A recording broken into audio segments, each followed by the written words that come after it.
Hello again YouTube and welcome back to Just Get a Tesla, except that in this episode, it's Just Get Starlink. I genuinely haven't opened this box as yet. I have just cut the tape and what have we got? A fairly hefty piece of plastic. We have got the aluminium base.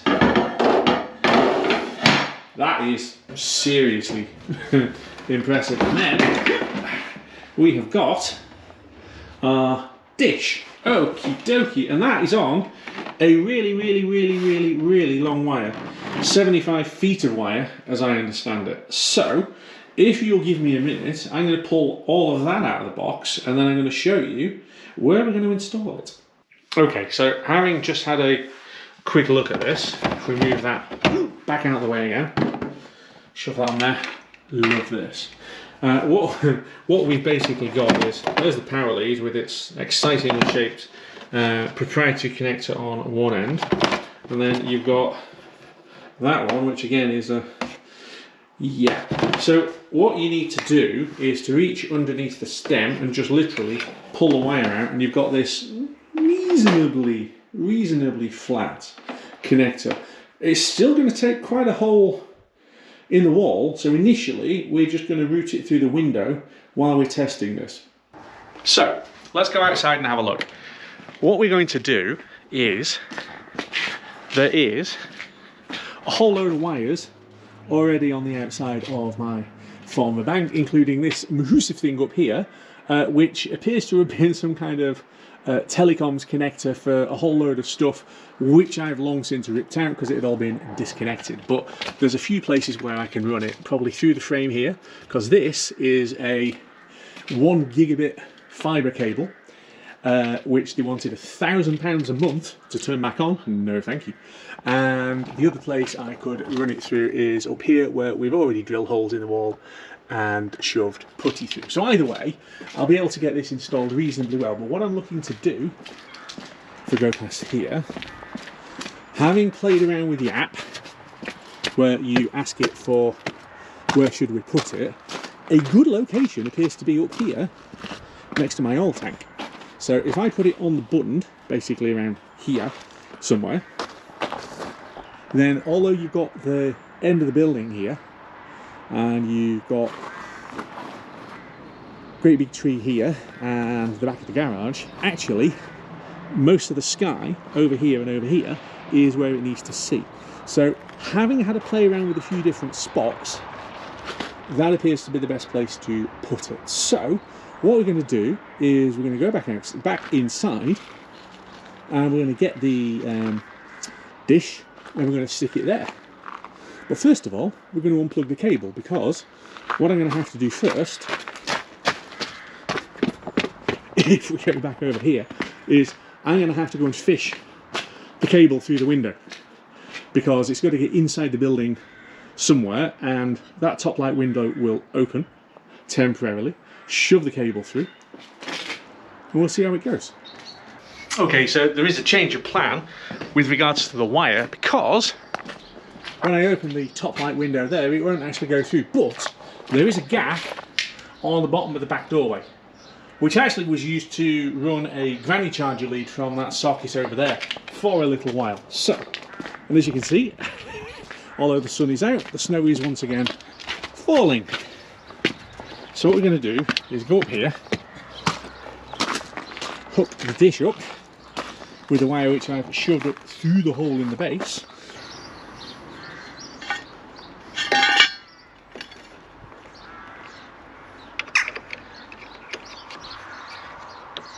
and it just clicks in the bottom there.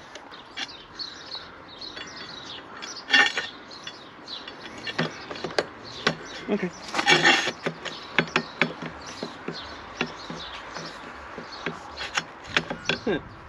How does that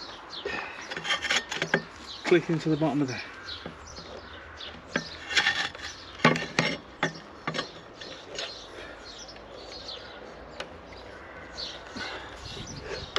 Ah, there you go. Okay. Clicks in like that. Okay.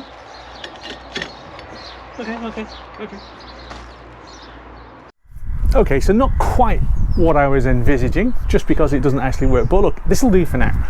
I mean, I can still get underneath there to get into the little shed, and then dive back underneath it again. And then I was going to put it up, but actually no, it's going down behind all the stuff, behind the remains of the old boiler, and then it goes basically in, as you can see, a crack in the door frame at the bottom. So what that means is that I can shut the door, and it's not really pinching the wire, because obviously there is a potential to return this. Can you see there's actually enough of a gap to be able to shove the wire through, and that's basically because this door is really badly insulated. So that's okay. Okay, we have connected to our network and it says your Starlink is booting up. Let's go and have a look what booting up looks like.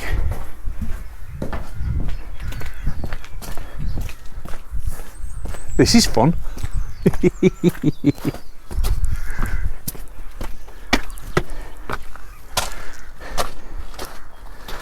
So, like I said, when I used the app to look for a location, it actually suggested this was pretty decent. Certainly of all of the other places that I've got in the yard, this seemed to be the best one. And I did have a look at, and I'm going to go, oh gosh, this is quite deep.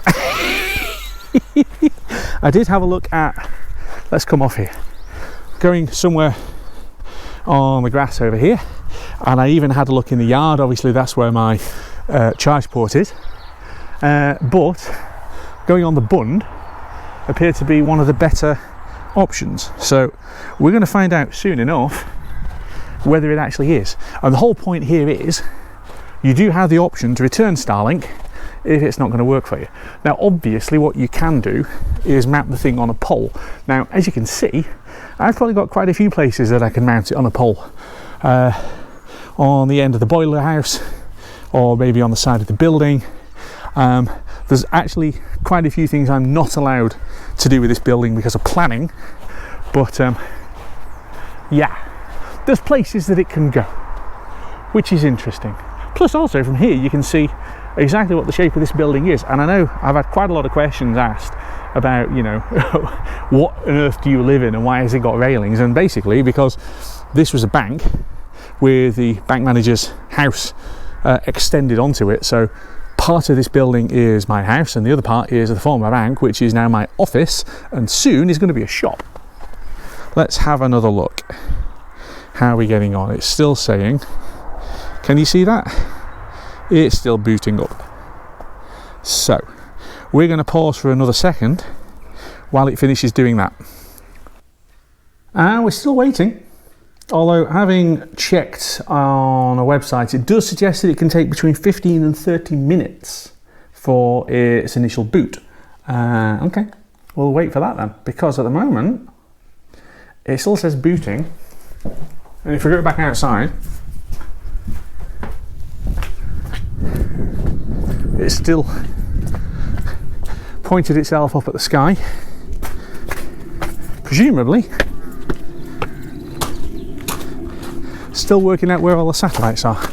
I think it has changed its angle slightly versus where it was, but yeah, it's a lovely day. I mean, it's cold, and as you can see, I mean, I've got reasonably deep footprints, but yeah, so come on Starlink, do your thing. We want to do some testing. So what would be probably helpful is to do some comparisons. So before we actually get to test Starlink, let's just see what I have currently got, which is Sky Broadband fibre to the cabinet, which is then run about 1 kilometre away down a copper phone line. So my speed isn't bad, 26 down and what, 17 up, and yes, okay, it does get quicker than that. There are spells where it will run faster. In fact, if I run it again, it would probably give me better than that. Yeah. So here you go. We're into the 30s, and you do see 40s occasionally. But that's kind of where I'm at. Where hey, setup complete. Okie dokie. Let's hit done. Right. Okay. So it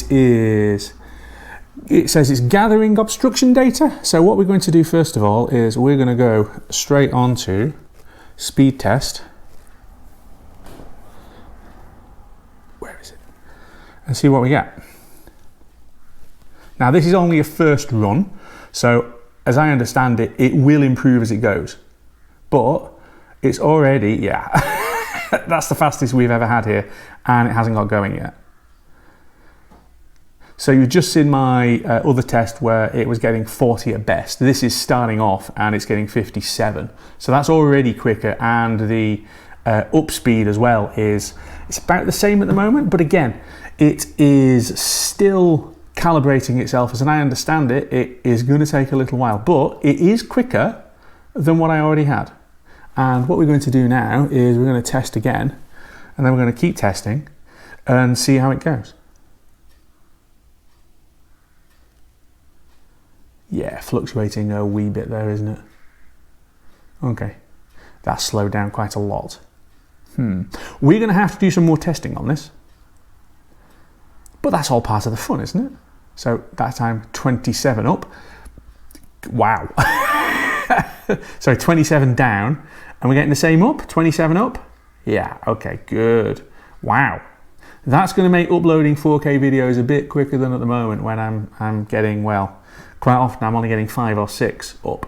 So what we're going to do though is let's just go back onto the Starlink app and see what it's doing. So gathering obstruction data. Okay, yeah. So that's going to take another 6 hours. Okie dokie. And then obviously once we've got a map of obstructions, we're probably going to be able to move it. Before I do that, because what we need to be able to do is let's go into the office and let's go and do that again and see how we do.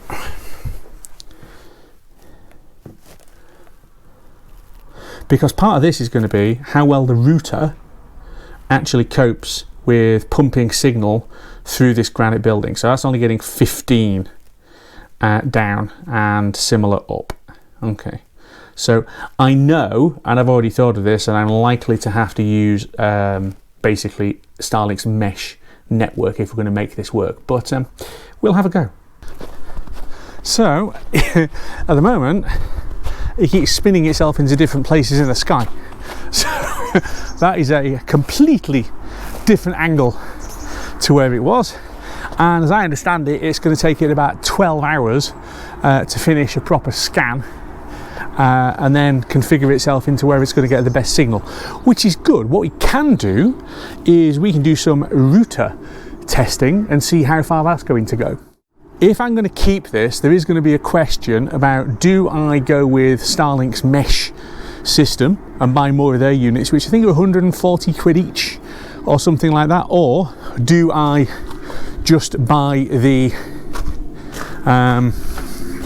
Ethernet adapter and then plug it into my existing BT extenders. So just to show you what I've done here, the wire is basically going through the gap in the frame there, and I've just got a bit of cardboard to protect it. It's very much a temporary solution, but it'll do the job. And yeah, we will see how we get on. So I'm going to come back to the dish tomorrow, which for you guys watching will be in about 2 seconds time. Good morning. It is Starlink day 2 and we've had quite a bit more snow come down overnight, which is absolutely plastered everywhere, with the exception of course of my Starlink dish, which is sat here as this little oasis of nothing. No snow at all on the dish because it melts it. This thing has basically got heating elements inside it which will completely melt all of the snow. The good news is that overnight the dish has finished calibrating itself and doesn't have any problems. It's telling me that despite the fact that, hang on, let's change the angle a little bit. So that's the angle that the dish is seeing, and it's saying no blockages. I mean, I think that there's things that I thought the tree potentially could have been, or the garage, but when I had used the app before I actually pressed the button and bought the thing to test it, it was telling me there wouldn't be any issues at all. And again, the house, I mean, it's reasonably close if we move back a little bit. But no, it's saying it's absolutely fine. So what we're going to do now is go back inside, have a look at the router, and do some speed testing, because I am genuinely curious as to how quick and how stable this is going to be. Plus, I think it'd be interesting to do a comparison between the different networks that I've suddenly got access to, because we've got Starlink, obviously, over there. We have got my existing Sky broadband, and we've got 4G. So what I've got set up here are two routers on two completely different networks. On the left, we have got my BT whole home mesh network, and on the right, we have got my Starlink router. So we're going to do a little bit of testing. First of all, we're going to have a look on the app and see what that's telling me. So obstructions, it has been calibrating itself basically since I plugged it in 15 hours ago, a little bit longer, but it's saying that there's no obstructions. So there is not enough of an obstruction out there, despite the tree, despite the buildings, for it to have any issues at all. It's saying that it has got a clear view, and that should be good for speed. So before we do Starlink, we're going to show what we're doing a comparison against. So I am going to change my broadband settings and go back onto, so this is Sky broadband run via my BT mesh network, and we are going to go onto the speed test app. Tell you what, stick that there, that's better. So we're going to test Sky broadband via my BT mesh network and see what we get. So again, I am literally right next to it, and you can see the kind of speed that we're getting. This is pretty typical, to be honest. It will run faster sometimes when the weather is bad, like it has been, obviously a lot of snow. It will slow itself down. So we're going to run a couple of these as a test. So my actual up speed is almost as fast as my down speed at the moment, which is quite funny. Gosh, it really is, isn't it? Okay, right, let's do that again. Let's just do another one, and then we'll run a couple of Starlink ones instead. So, yeah. I mean, it does go quicker. Ordinarily, I'd be expecting it to be getting somewhere in the 40s, maybe, but it does have spells like this where it will just slow down for no particular reason, and it is quite annoying. So, let's have a look. Again, the up speed is almost as quick as the down speed, which is quite funny. So we're going to change Wi-Fi network, and we are going to go onto Starlink, and then we're going to repeat the test and see what that does.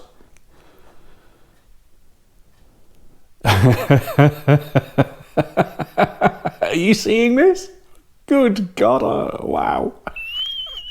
Did that hit 270? 265, sorry, 268. Ah, dear me. That's mind-blowing. Can we do that again? I'm not expecting it to stay at that speed, because no network stays at any particular speed, but 268. Wow. Okay, so it's now slowed down to 150. 156. Okay, we're going to run 3 of these. Okay, so that is spectacularly quick. you'll have to ignore the sniffling. I am absolutely stuffed full of a cold at the moment. Okay, and one more run. So actually the upload speed was slower than I was getting on my other network.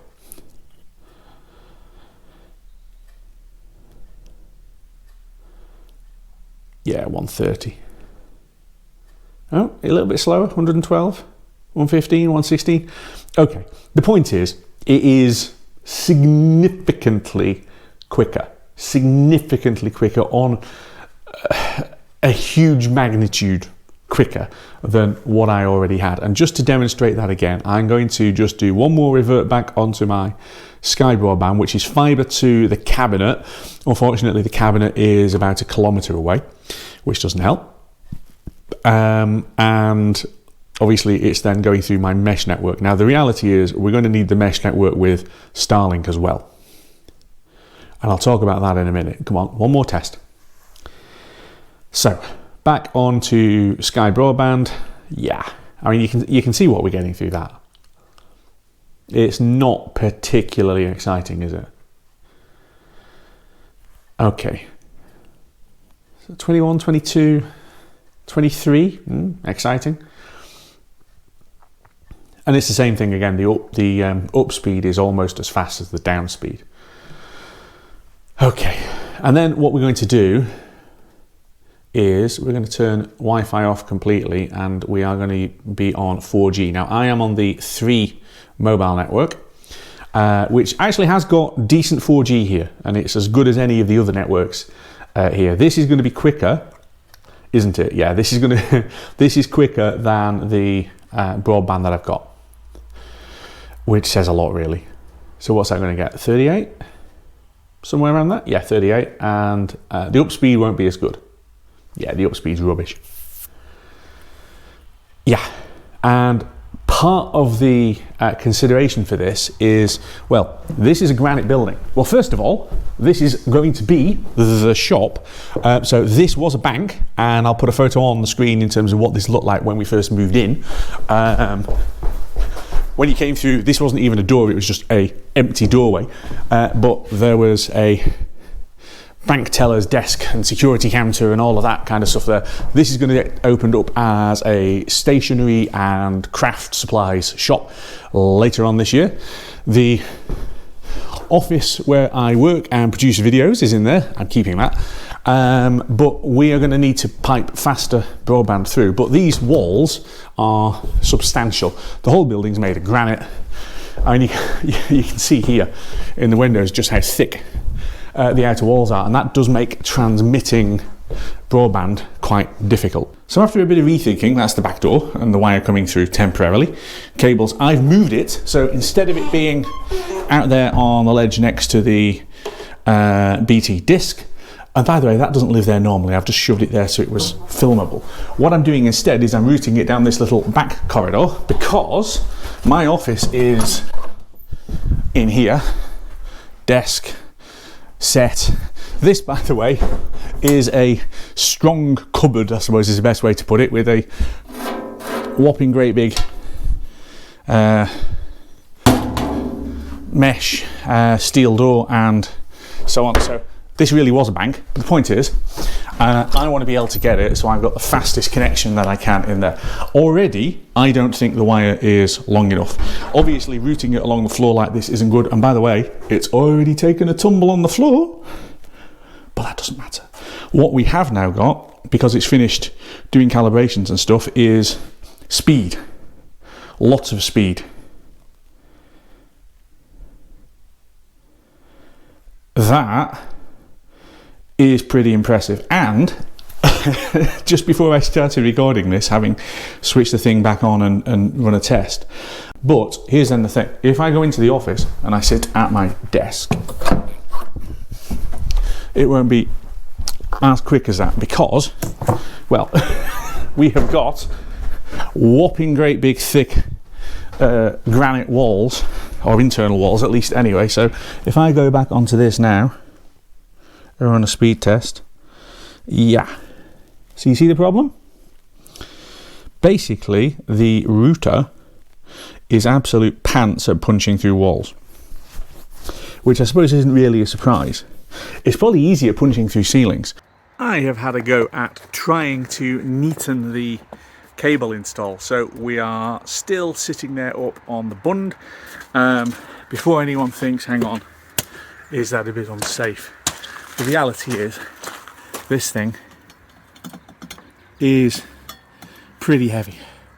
And providing that I get the right position for it, it is, yeah, pretty solid in terms of how it's sat. So that feels pretty solid. The other place, looking at the way that it keeps configuring itself, the other place that I could put it perhaps is on this grass area here next to wifey's little garden. That's a possibility, but I think we'd need to let the snow melt first because it's a little bit deep. But anyway, I've basically run it into a few places. I'm using a prop to basically keep it out of the way, and then it's running along there towards the back door. Now ideally I would be able to route it with all of these other frankly redundant cables, because this used to be a bank and there is an absolute mountain of cables that run along the side of the building, including all of that, none of which is actually connected other than that single one there. That's my current phone line. Everything else that's on there is just dead. What I was then looking at was basically how to route it through the door. So I have got this cable here which goes into the little kitchen area. I've got these two up here. Now I've had a poke at trying to pull the insulation out. I can literally poke something through, but it's not quite big enough. So I'm going to leave that for now because I don't want to damage the cable or anything like that. It's actually fine running underneath the door because there is enough of a gap. And then we're still back to being in this little corridor area here and sitting up here with a bit of cardboard now underneath the bottom just to prop it up, because it's quite top heavy, as I found out earlier when it fell on the floor. Yeah, I mean that's just cosmetic. So but this is still feels like a temporary solution. What I need to be able to do, again, poking the holes there. So what I really need to be able to do is to find a way of routing this in. But what we're going to test next is the connection to be able to plug it into my mesh system, because at the moment, once it's actually configured and got itself happy, you know, I got, what was it, 298 down, some ridiculous speed like that. The problem is that because this is a whopping great big stone building, it doesn't reach very far. So I have got the router here, but when I go down the steps into my office, which obviously is a bit dark at the moment because I haven't got the lights on, and sit there, you've got all of this in the way and it slows down. So what I'm going to have to do is get my mesh network going, or the other option of course is to physically start wiring the thing in. Now there are holes that I could route stuff through. This used to be a bank and there is actually quite a lot of holes. Now this ducting here, my Sparky reused to be able to feed power through to the switch box which powers my car charger, but there's a whole load of other stuff up here and I haven't actually got a clue what any of that is. So there are potential routes that we can do it, or apparently up through the ceiling. Certainly there's a drop ceiling in the bank. So there's places that we can try and run stuff. We just need to figure that out. But fundamentally, what I'm blown away by is the peak speed that thing can get to. I mean, 298 is way, way, way above what I thought was possible. So I'm a week and a half or so into my Starlink experience, and what do I make of it so far? Okay, well, there's a couple of things. First of all, it's fast, and I do mean proper fast. I got 298 megabits per second down as the fastest that I've seen, and it regularly chunks along at 240, 250. That is phenomenally fast. I've never had anything that quick, even when I had fibre to the premises broadband where we used to live in Teesside. So it's quick. It's really quick. The only issue that I have is the hardware. So the dish itself is absolutely brilliant. So as you will see on my granny charge video, which is going to go up fairly soon, we've had quite a lot of snow since I got the dish, and everything else gets completely covered in snow and the dish melts it away. So Starlink is absolutely rock solid when it comes to weather disruption or wind or anything. It's a big solid piece of kit. It is sat out there on the bund and it feels robust. It's not going anywhere. The issue that I've got is you've got this really fat cable that you've got to route into where you're at. Now, at the moment, I've temporarily got it wedged under the door, as you've seen. I need to drill out a hole to be able to get it through the wall. I know where that's going to be because I've got a few other bits of conduit. What I need to do is to actually do the sawing bit and to, sawing, drilling, filing. The holes there, it just needs enlarging a little bit, basically. So I need to be able to do that. And then once I've got that done, I have actually then figured out where it's going, and it is going to go into the bit of the building which doesn't really have a lot in it at the moment. So here, behind me, we have the setup of joy. Now, this is only temporary, but what I've actually got here at the moment is Starlink router, as you know very well.